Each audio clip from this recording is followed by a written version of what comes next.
मैंने खुद ने बीजेपी 2021 में ज्वाइन की है, तो 2014 से लेकर 2021 लगभग 8 साल हो गए भाई साहब। तब तक हमें भी नहीं पता था कि मोदी ने ये कुछ कर रखा है।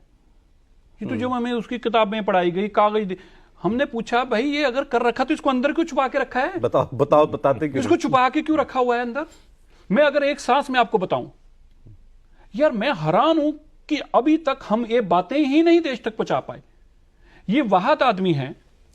आज देश के अंदर एक राष्ट्रीय दिवस मनाया जाता है, 26 जनवरी 15 अगस्त राष्ट्रीय दिवस है। किसी धर्म के नाम पे कोई राष्ट्रीय दिवस नहीं है। 80% इस मुल्क में हिंदू रहते हैं जिनका भगवान श्री राम और श्री कृष्ण में विश्वास है, लेकिन उनके नाम से भी भारत के अंदर कोई राष्ट्रीय दिवस नहीं है। 4 साहिबजादों के नाम पे, जो छोटे साहिबजादे शहीद हुए उनके नाम पे राष्ट्रीय दिवस है। पूरा राष्ट्र उस दिन को मनाता है। ये मोदी की सोच है। अब सोच के देखिए, करतारपुर साहब का कॉरिडोर कभी खोला जा सकता है? बात करतारपुर साहब के कॉरिडोर की नहीं थी।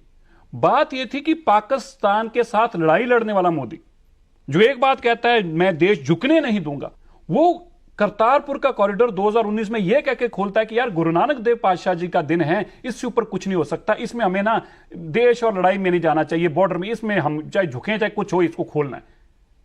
कभी कोई खोल पाया? डॉक्टर मनमोहन सिंह 10 साल तक प्रधानमंत्री रहे, हम उनका बहुत सम्मान करते हैं, लेकिन पॉलिटिकल तौर पर ये विल पावर की पूरे देश के सामने खड़ा होकर मैं कहूंगा मैं पाकिस्तान के सामने कॉरिडोर खोलने के लिए जा रहा हूं, तो देश मेरे को कैसे ट्रीट करेगा? इस बात की बेपरवाही अगर किसी में थी तो नरेंद्र मोदी में थी। आपको मैं सुनकर आप हैरान हो जाएंगे।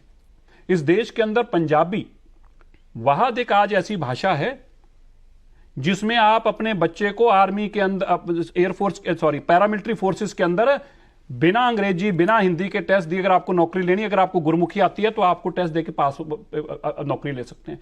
पहली बार हुआ आपको डॉक्टर बनना, इंजीनियर बनना है ना, तो आप नीट का और जी का एग्जाम पंजाबी में गुरमुखी में देके तो वहां पे एडमिशन ले सकते हैं। ये पहली बार हुआ इस देश के अंदर कि गतका जो हमारा सिखों का मार्शल आर्ट है भाई साहब, उसको राष्ट्रीय खेलों में स्थान दिया गया। मतलब क्या? अच्छा। कि अगर आपका बेटा क्रिकेट का अव्वल दर्जे का प्लेयर हो, उसको पंजाब पुलिस में या दिल्ली के किसी रेलवे में नौकरी मिलेगी, तो मेरा बच्चा अगर गतका जीत के आएगा, अव्वल आएगा, तो उसको भी सरकारी नौकरी मिलेगी। ये सोच के देखिए, ये सोच किसकी है? नरेंद्र मोदी की। मैं मानता हूं कि जो कुछ मैं ये तो आपको छोटी छोटी बातें बताई। हाँ जी। 1984 के कत्ल वाले लोगों को यह कहकर कहना कि इनको जेल में डालेंगे, 30-30 साल पुराने केस निकालकर इस सजाए, तो सज्जन कुमार जैसा आदमी जो कहता था हवाएं मुझे पूछकर चलती हैं, आज कहां है उसकी हवा? वो तिहाड़ जेल में बंद है। कमलनाथ जैसे आदमी, जगदीश टाइटलर जिनके केस बंद कर चुके थे 30-30 साल पहले, अरे विटनेस को खड़ा करके खुलेंगे और तुम्हारे पे कार्रवाई होंगी। ये जज्बा किसके अंदर है? भाई साहब, मैं कानपुर जाता था ना, कानपुर में कभी सिख ऐसी उम्मीद ही छोड़ चुके थे कि हमारे को भी इंसाफ मिल सकता है। अरे भाई, जब मुकदमा ही नहीं दर्ज हुआ तो इंसाफ का मिल जाएगा भाई? कैसे मिल जाएगा तुम्हें इंसाफ? 30 साल बाद एसआईटी बंद करा के, 30 साल बाद जो बुजुर्ग घरों पे सो रहे थे, जिन्होंने कभी सोचा ही नहीं था कि 30 साल पहले एक पाप करके आए थे, उनको घरों से उठा उठा के ऐसे 32 लोग आज कानपुर के केसेस के अंदर बंद हो रहे हैं।